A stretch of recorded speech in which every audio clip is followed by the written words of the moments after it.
my name is Gary. Welcome back to Spirit Tech.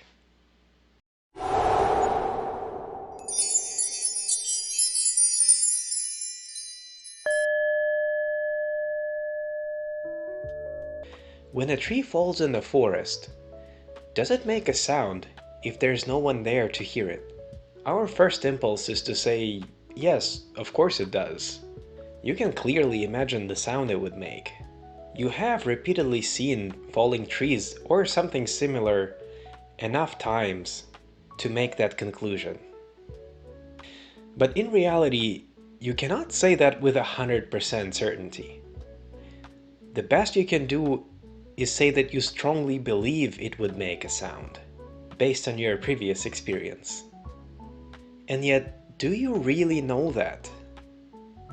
And how much do you really know with certainty? When you closely examine your knowledge, you begin to see that all the knowledge you hold amounts to assumptions based on your previous experience, beliefs imparted by higher authority, such as a religion, government, or media, or your family, friends, and larger community. Some knowledge is intuitive, but intuition comes from two different sources: the subconscious and the superconscious. The subconscious mind makes judgments based on your past experiences, just like the conscious mind. But it operates faster and has access to more precise memories. So it's hard to trace subconscious insights directly to the source. And the superconscious is a complex topic deserving its own video. So what can we know for certain?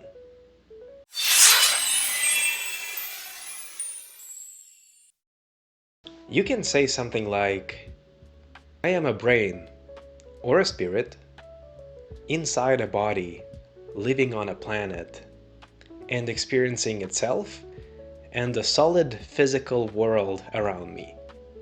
And everything in your perception is likely to confirm it. And yet, once again, can you claim that with 100% certainty, beyond a shadow of a doubt? Is there no other possibility that lies right on the edge of, or completely beyond your current knowledge?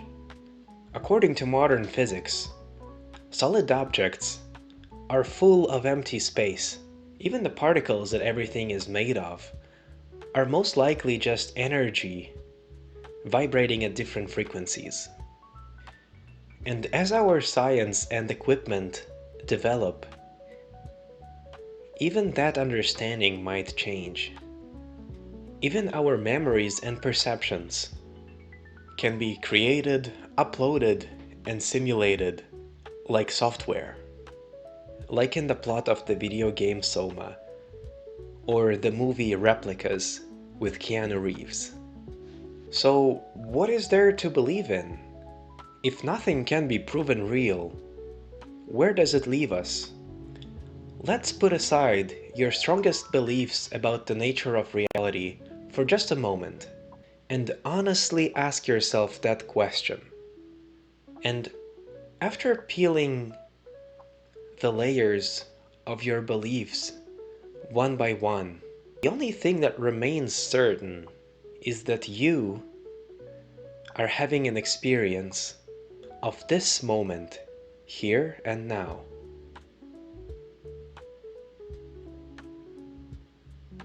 I invite you to meditate on that for a moment. What does it really mean? Let's go back to your beliefs. You might feel very strongly about them, perhaps to the point where there's no room in your mind for considering other people's points of view. And that's okay, you don't have to agree with anyone else. I'm not asking you to discard your beliefs. In fact, having some sort of structure is a part of human nature. Sharing beliefs with your peers and community signifies an important aspect of society. Having a belief system helps you navigate the world, create and maintain connections, and aspire to higher ideals. Just remember, no one has the complete truth, so it's important to respect the beliefs of others. If we value our own freedom to choose and experience, it stands to reason that we should extend the same courtesy to others. It doesn't mean that we have to agree with every perspective, but it does mean recognizing and respecting the right of others to hold their views and make their choices. It also doesn't mean that we should allow others to infringe on our free will or the free will of anyone else. So, how do we put this into practice?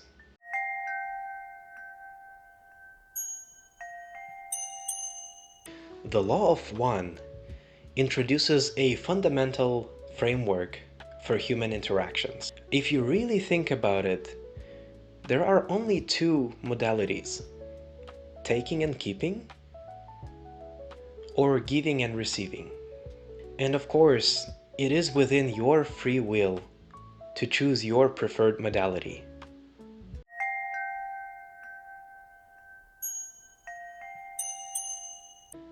This modality involves acquiring and holding onto resources, attention, or energy for oneself, often at the expense of others. It is driven by the mindset of scarcity and self-preservation. While you are free to choose this path, it is inherently unbalanced. The more you practice taking and keeping, the more isolated, alienated, and ultimately miserable you may become. This is because this approach lacks balance and limits your connection with others, creating a cycle of fear and competition. Continual focus on taking and keeping leads to a life of scarcity, where the fear of not having enough overshadows the possibility of abundance. It restricts personal growth and fosters a sense of disconnection from the community and the larger world.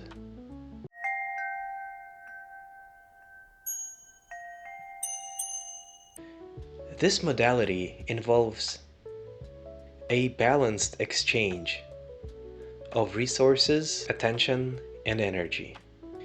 It is rooted in the understanding that we are all interconnected, and that generosity benefits both the giver and the receiver.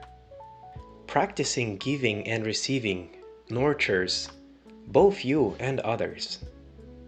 It creates a positive feedback loop, where acts of generosity and gratitude enhance well-being, foster community, and promote a sense of abundance. By adopting this mindset, you build stronger relationships, foster trust, and cultivate a life of fulfillment and joy. This approach encourages personal growth and a deeper connection with the world around you. So, while you are free to choose either modality, giving and receiving will bring you joy and fulfillment in the long term, while taking and keeping only leads to misery and alienation. But how do we apply this concept in practice, seeing as it is a practical spirituality channel?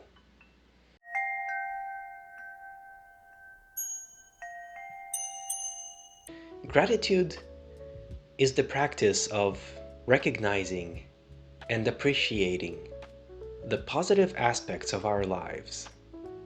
It involves acknowledging what we already have and the blessings that come our way, which helps shift our focus from what we lack to what we have in abundance. Practicing gratitude helps us see and acknowledge the good things in our life. This can include appreciating relationships, opportunities, comforts, and experiences.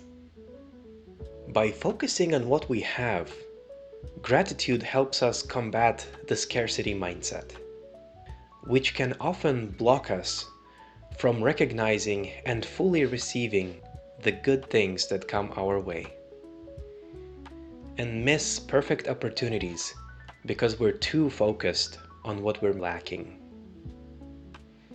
As we cultivate gratitude, we become more open to receiving. Recognizing and appreciating what we have makes us more receptive to new opportunities that come our way. It's like training our minds to be open to abundance and positivity.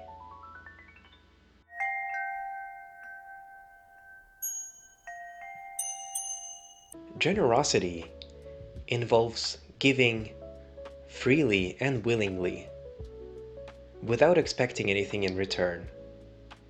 It's about sharing what we have with love and kindness, and letting it go freely.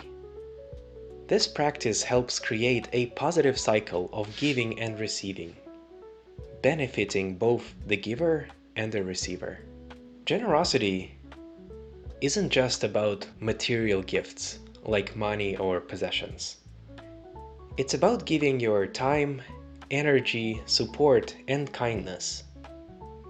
It's about showing up as the best version of yourself and sharing your unique gifts with the world.